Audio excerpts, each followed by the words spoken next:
friends, Miss Sam here, your Food Corps AmeriCorps service member at your school. In this month's video, we are going to learn about a delicious vegetable and one way to cook it. I've included a recipe that turns this month's fruit or vegetable into a healthy snack. That will come later on in the video. Before I tell you what we'll be learning about, can you guess what it's going to be? What fruit or vegetable we'll be learning about? I'll give you 3 hints. 1, it's green. 2, it's actually a flower.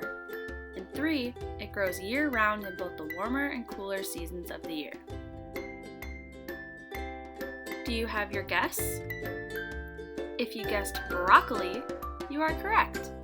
The snack for the month of December is broccoli, and we're also including cauliflower because they are very similar to each other. We can think of them as being cousins to one another. You may have tried them before as a snack or with dinner. You can eat them raw when it's crunchy or cooked when it's softer.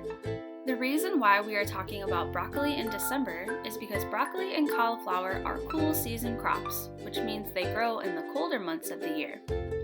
They are some of the few vegetables that can be grown year-round. They are able to grow in low temperatures and are not affected by frost. With most of the vegetables we eat, for example tomatoes, carrots, peppers, and cucumbers, they only grow in the warmer months of the year. But even when there's snow on the ground, we can still see broccoli and cauliflower growing.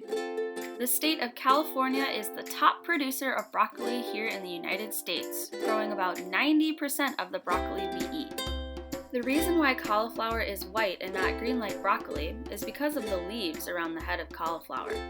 The leaves cover the flower buds and prevent chlorophyll, the green color in plants, from developing with the sunlight, so the cauliflower stays white. The part of the broccoli and cauliflower plant we eat is called the flower, where there are groups of flower buds that are almost ready to bloom. We eat broccoli and cauliflower right before those buds start to bloom into tiny yellow flowers.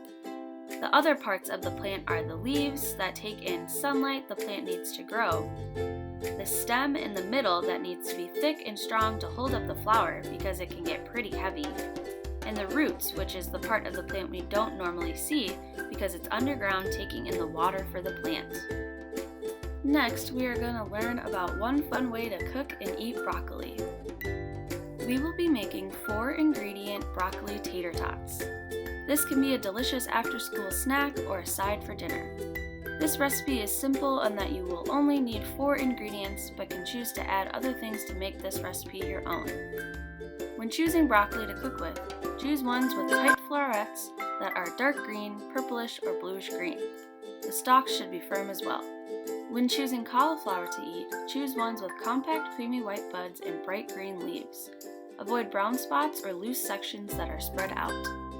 Let's get started. First, place the potatoes in a large pot and cover with cold water.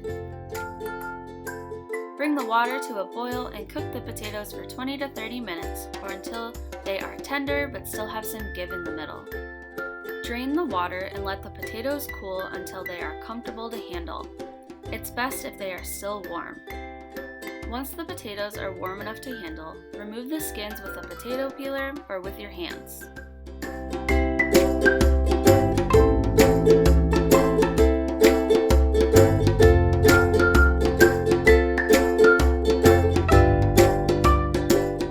Preheat the oven to 375 degrees Fahrenheit. Next, grate the potatoes and place them in a large bowl. Place the broccoli into a food processor and blend into small pieces. Or you can use a knife and chop them into small pieces. Place the broccoli onto a kitchen towel and squeeze all the excess water out. Add the broccoli to the grated potatoes along with the salt and mix together. Make sure to mix very well because if you have pockets of mainly broccoli, the tater tots won't form well together. And if you're finding it difficult to mix the ingredients, feel free to just jump in and use your hands. Line a large cookie sheet with parchment paper.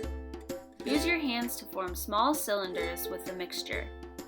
Use about 1 tablespoon per tater tot. Place the cookie sheet in the freezer for about 10 minutes to allow them to firm up. Brush the tops of each tater tot with a small amount of olive oil and sprinkle each one with salt. Bake the tater tots until brown crispy, about 30 to 40 minutes, flipping halfway through. Once the tater tots are ready, serve them on their own or with a dipping sauce of your choice. I love this recipe because there's a lot of flexibility to make these tater tots your own. You can add your own seasonings, maybe something spicy or some garlic powder, or possibly add some shredded cheese or carrots.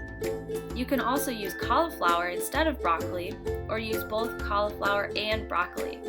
There's so much you could do with these tater tots. Alright friends, that is all for our December video where we learned about broccoli and cauliflower.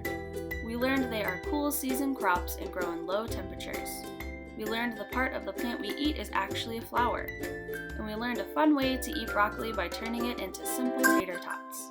I hope you enjoyed learning with me, and I hope you have a great winter break.